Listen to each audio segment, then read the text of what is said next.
Alright, aka Patters, we're talking The Crow. The trailer finally dropped. People, I've been anticipating this because I'm an original Crower. We're going to talk about this trailer. I'm sorry, I can't use any footage. We'll have some still images. We're going to attack the ideas here. Let's go.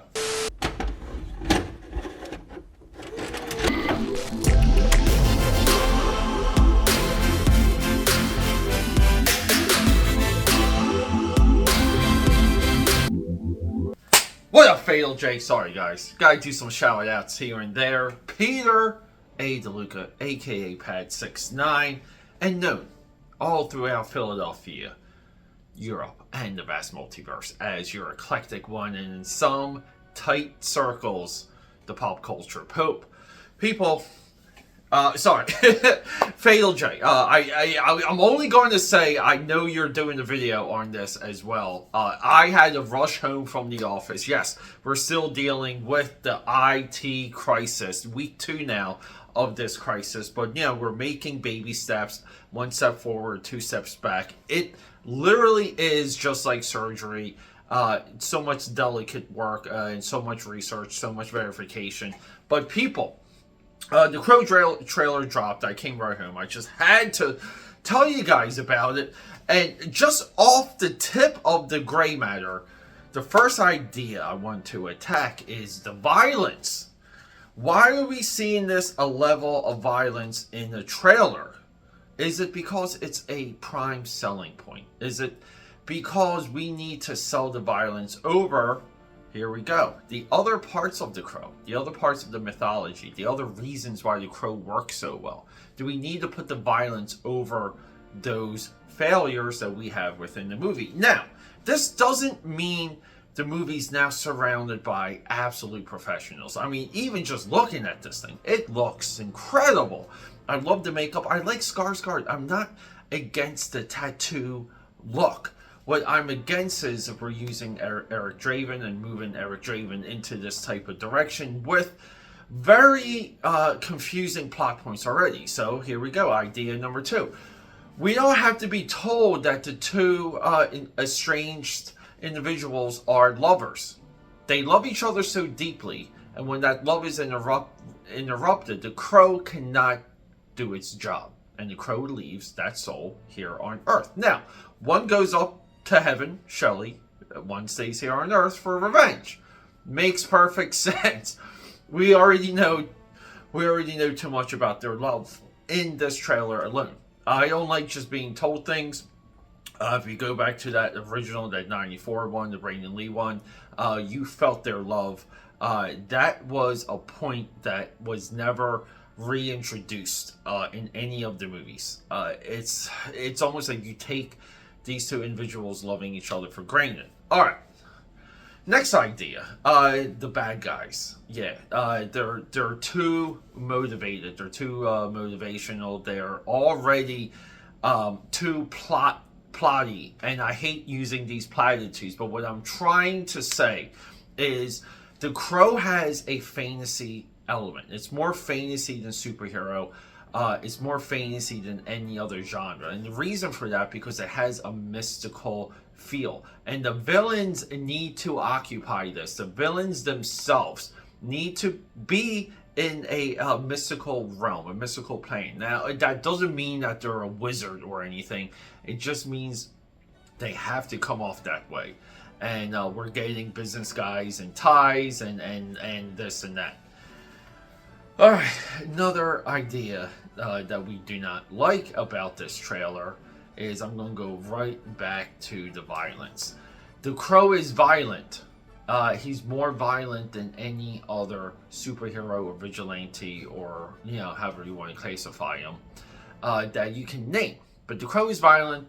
We don't need to see the violence. Also, the Crow isn't infinitely invincible.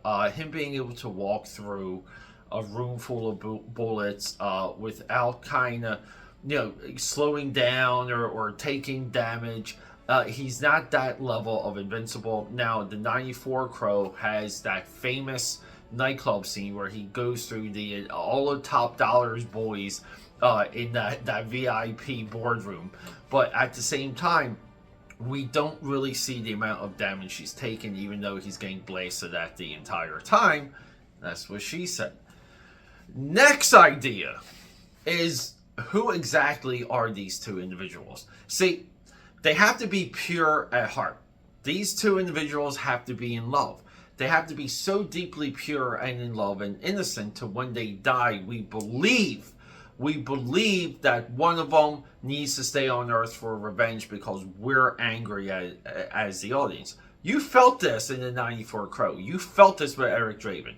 You felt this as, you know, the flashbacks happened in the Crow and you see what they did to Shelley and then how they treated Eric afterwards.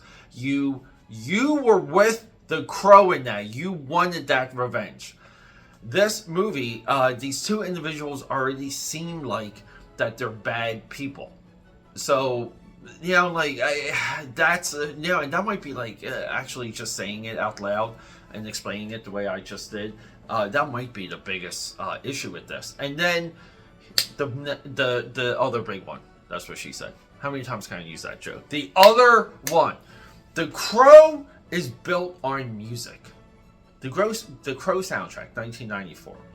One of the biggest influential soundtracks in movie history.